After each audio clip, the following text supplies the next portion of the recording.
Hey guys, 10 a.m. here in Berlin. Heading to the office right now. I heard you guys want to join us, so let's see what the guys are doing and let's have fun.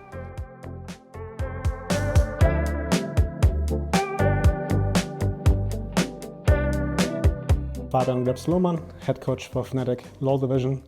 Doing this for 10 years now, so an old man in the game. So hello, I'm Pablo Perez, mostly known as Gax, and I've been the assistant coach for Fnatic since 2023 summer.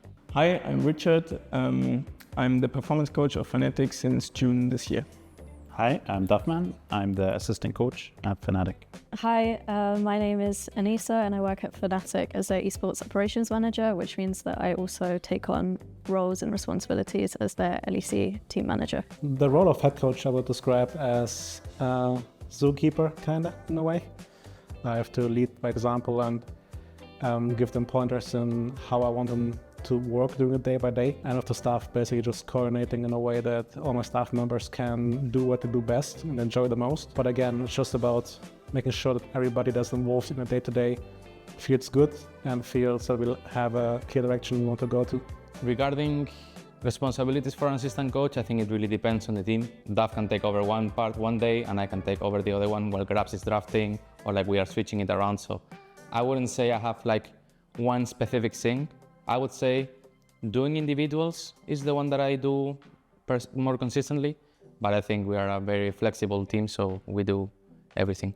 So my role in the team right now is I'm essentially like strategic coach, where I'm watching our scrims, I'm watching our games and finding like patterns that we can either use or take from other teams to use in our games. Reviewing our stage games, so I'll take one game, Pablo will take another, and we'll go through what mistakes we made, what we can learn going into the week. And then from there, it goes into scrims where I'm focused solely on like in-game stuff. I'm not focused on draft or anything. My two biggest priorities is to make sure that everything runs as smoothly as possible, so everything is prepared for the team. The second biggest thing for me is actually their well-being. I've done a lot of mental health first aid training. I try to look after them as much as I can, see like, you know, the general stuff that's outside of the game, see if they're sleeping well, if their mental health is okay. Like just, I like to be that person that is also there outside of the game, so they feel like they have a sort of like breath of fresh air, like they don't have to constantly think about League of Legends, like there's other stuff that they can talk to me, like their family, anime, like their other interests basically.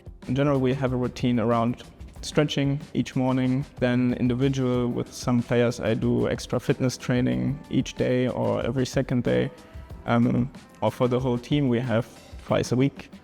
Some coaches join as well. Then we have breathing before competition. I look into the vitamins, minerals and creatine or supplementation in general for all players. I look into the nutrition, like how many calories does each player need, and try to adjust that with our chef. I spend most of my time thinking about my work. I wake up and I even dream about what do we do here in the office. Try to, the time where I'm off the office, I try to rest, I try to think about other stuff, I try to do exercise. I think that's something that I was lacking lately, so I don't want to drop that. The typical day as a head coach, for me, I live a bit further away from the office than players do. I wake up around 7:38, get ready, drive to the office at 9, usually staff arrives at 10, 10:30 we have a staff meeting, then 11:45 players are stretching, 12 is lunch, 12:30 is player meeting, then we scrim from 1, and then depending if we have a night block or not, some days go to 9, 10 p.m. In the night blocks. And then afterwards we have a debrief as a staff as well. And then depending, I have talks with players individually or I drive back home, which usually takes like half an hour. So I would say I'm back home by midnight or 11. The pick and ban approach, of course, varies from team to team, mostly from player to player.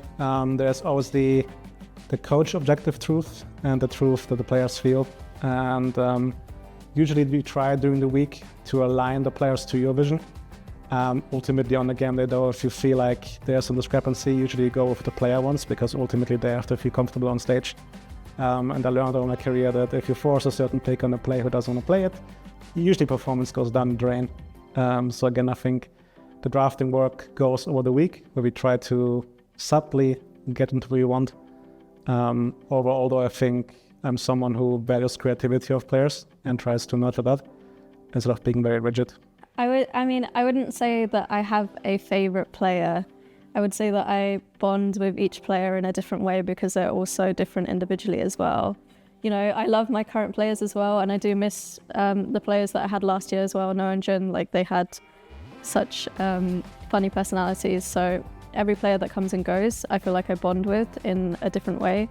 So I wouldn't say that I have a favorite player, and they all have also things that, you know, I just love them all. I sound like a parent here. But yeah, I do enjoy spending time with all my players. I think they are all great in their own like different ways. To get into esports coaching, I feel like you need to invest a lot of time. I sacrificed not being with my friends. You can't really also just say, I want to be a coach and just do it, because you need to have also like some magic in it, and you actually need to find the joy in teaching.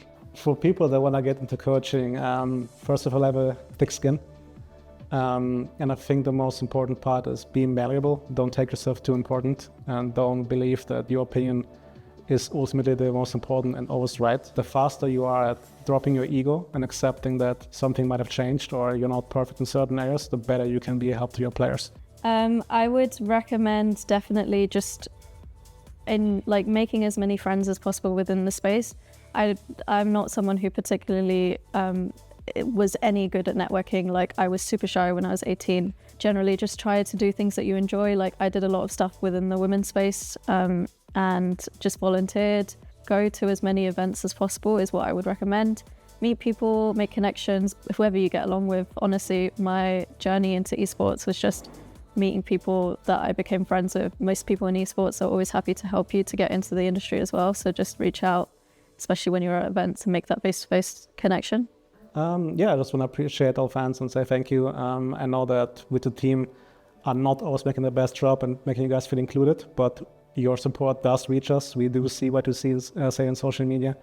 And again, we do all of this to make you proud.